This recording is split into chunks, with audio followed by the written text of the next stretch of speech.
प्रणाम मित्रों, कैसे हैं आप लोग। मित्रों, बहुत बार बहुत लोगों के प्रश्न आते हैं, बहुत बार बहुत लोगों ने इस बात की जिज्ञासा जाहिर की है कि आखिर ये ध्यान क्या है और ये ध्यान परमात्मा तक कैसे लेकर जाता है।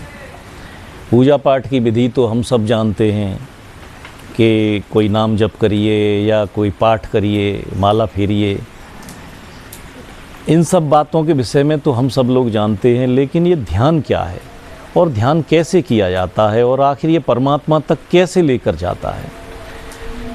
तो आज मित्रों इसी विषय पर चर्चा करेंगे।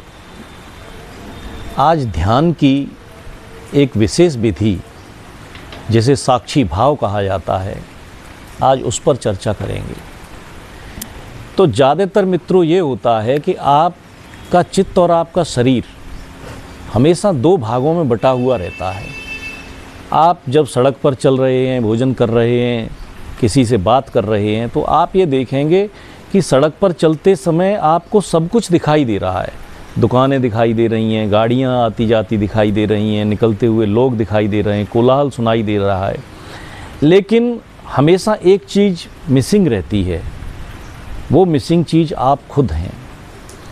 जब आप चल रहे होते हैं तो आप पूर्ण होश में नहीं चल रहे होते हैं, यानी आपको अपने चलने का कुछ पता नहीं होता है, आपका चित्त कहीं और ही होता है। उदाहरण के तौर पे आप जैसे घर से दुकान की तरफ जा रहे हैं तो आपका जो चित्त है वो दुकान पर पहले ही पहुंच जाता है, जबकि शरीर उस समय हो सकता है कि गली में चल रहा हो, सड़क पर चल रहा हो।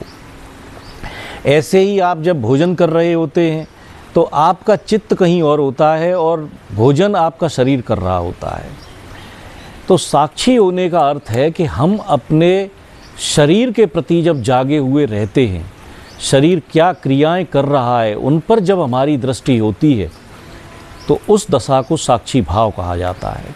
यानी जैसे इस वक्त मैं आपसे बात कर रहा हूँ तो मेरा चित्त अगर इस वक्त पूर्ण वर्तमान में मौजूद है तो मैं अपने आप को बोलता हुआ भी देख पा रहा हूँ, मैं अपने शरीर को इस कुर्सी पर बैठा हुआ भी देख पा रहा हूँ, मैं अपने आप को इस छत पर बैठा हुआ देख पा रहा हूँ।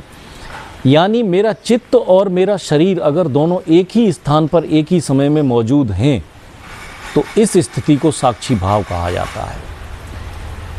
तो जब आप अपने शरीर के प्रति अवेयर होना शुरू करते हैं, जैसे जैसे आप अपने शरीर के प्रति जागरण शुरू करते हैं, अपने आप के प्रति होश रखना शुरू करते हैं, तो कुछ और ही घटनाएं और ही कुछ क्रियाएं आपके शरीर में और आपके चित्त में, आपके ऊर्जा के लेवल में होना शुरू हो जाती हैं।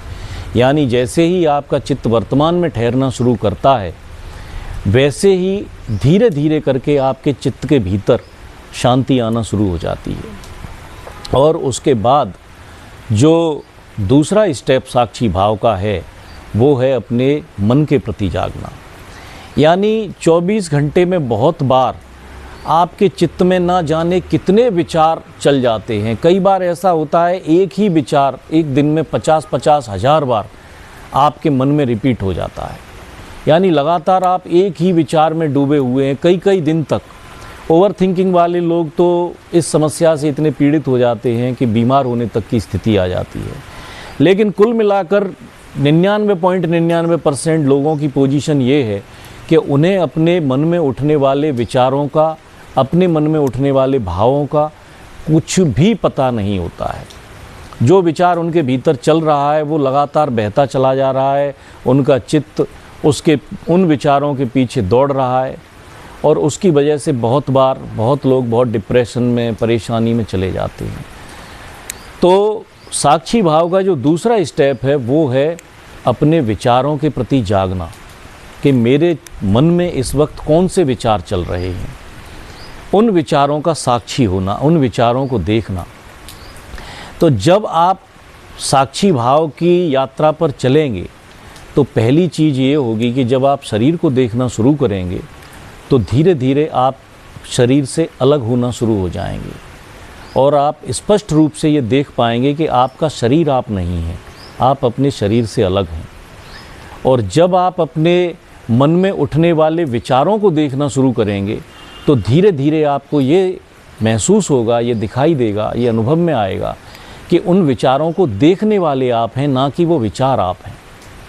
फिर तीसरे स्टेप पर आपको अपने चित्त में उठने वाले भावों को देखना पड़ेगा। बहुत बार आप सुख के, दुख के, भिन्न भिन्न भावों में आप डूबे रहते हैं, उनसे गुजरते रहते हैं, तो वो भाव आपको बहुत बार बहुत दुखी भी कर जाते हैं। उदाहरण के तौर पे जैसे ईर्ष्या का भाव किसी के चित्त में गहरा है, वो अपने शत्रु को जब भी देखता है तो ईर्ष्या से भर जाता है। उसका परिणाम ये होता है कि वो व्यक्ति धीरे धीरे करके बहुत निराशा और बहुत दुख की स्थिति में चला जाता है। लेकिन जो व्यक्ति साक्षी भाव को साधने का प्रयास करता है, वो अपने चित्त के प्रति, अपने मन के प्रति, अपने मन में उठने वाले विचारों के प्रति, अपने मन में उठने वाले भावों के प्रति जागा हुआ होता है और उसे ये पता होता है कि देखने वाला मैं हूँ, ये विचार, ये भाव मैं नहीं हूँ। आप कहते भी तो हैं कि मेरा मन आज दुखी है, मेरा मन आज खुश है, यानी कि आप कुल मिलाकर कहीं ना कहीं अपनी गहराइयों में ये बात जानते हैं कि आपका मन आप नहीं है।